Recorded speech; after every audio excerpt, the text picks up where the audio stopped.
Hello friends, ഇന്ന് നമുക്ക് നേന്ത്രപ്പഴവും അവിലും കൊണ്ട് ഹെൽത്തി ആയിട്ടുള്ള ഒരു പലഹാരത്തിൻ്റെ റെസിപ്പി നോക്കാം. അതിനായി ഒരു പാനിലേക്ക് 1/2 കപ്പ് പൊടിച്ച ശർക്കര ചേർത്ത് കൊടുക്കാം. അതിലേക്ക് 1/2 കപ്പ് വെള്ളവും കൂടെ ഒഴിച്ചതിന് ശേഷം ശർക്കര നന്നായിട്ട് തന്നെ ഒന്ന് മെൽറ്റ് ചെയ്തിട്ട് എടുക്കാം. ശർക്കര ഇവിടെ നന്നായിട്ടൊന്ന് മെൽറ്റായി വന്നിട്ടുണ്ട്. ഇനി അതിലേക്ക് 2 ഏലക്കയുടെ സീഡും കൂടെ ചേർത്ത് കൊടുക്കാം. ഏലക്കപ്പൊടി ഉണ്ടെങ്കിൽ 1/2 ടീസ്പൂൺ ചേർത്ത് കൊടുത്താൽ മതിയാകും.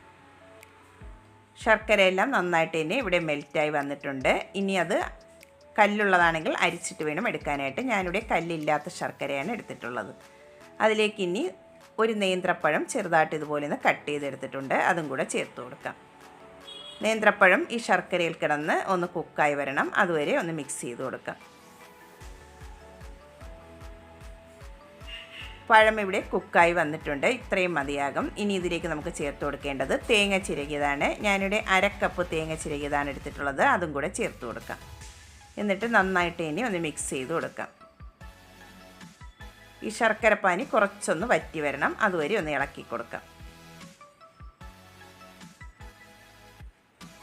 ശർക്കരപ്പാനിയെല്ലാം ഒന്ന് കുറുകി വന്നിട്ടുണ്ട്, ഇത്രയും മതിയാകും. ഇനി ഇതിലേക്ക് ചേർത്ത് കൊടുക്കേണ്ടത് അവിലാണ്. ഞാനിവിടെ മട്ട അവിലാണ് എടുത്തിട്ടുള്ളത്. റോസ്റ്റ് ചെയ്തിട്ടുള്ള അവിലാണ് ഞാൻ എടുത്തിട്ടുള്ളത്. റോസ്റ്റ് ചെയ്യാത്തതാണെങ്കിൽ പാനിൽ 2 മിനിറ്റ് ഒന്ന് റോസ്റ്റ് ചെയ്തിട്ട് എടുക്കേണ്ടതാണ്. 1/2 കപ്പ് മട്ട അവിലാണ് ഞാനിവിടെ ചേർത്ത് കൊടുക്കുന്നത്.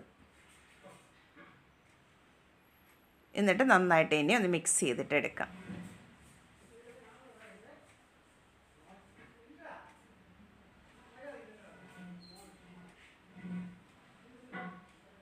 നന്നായിട്ട് ഇനി ഇവിടെ മിക്സ് ചെയ്ത് എടുത്തിട്ടുണ്ട്. നല്ല ടേസ്റ്റി ആയിട്ടുള്ള ഒരു പലഹാരമാണ്. എല്ലാവരും ഒന്ന് ട്രൈ ചെയ്ത് നോക്കണം. ഇഷ്ടമാകുന്നെങ്കിൽ ഒന്ന് സബ്സ്ക്രൈബ് ചെയ്ത് സപ്പോർട്ട് ചെയ്യാൻ മറക്കരുതേ. എന്നാൽ നമുക്ക് പുതിയൊരു വീഡിയോയുമായി കാണുന്നത്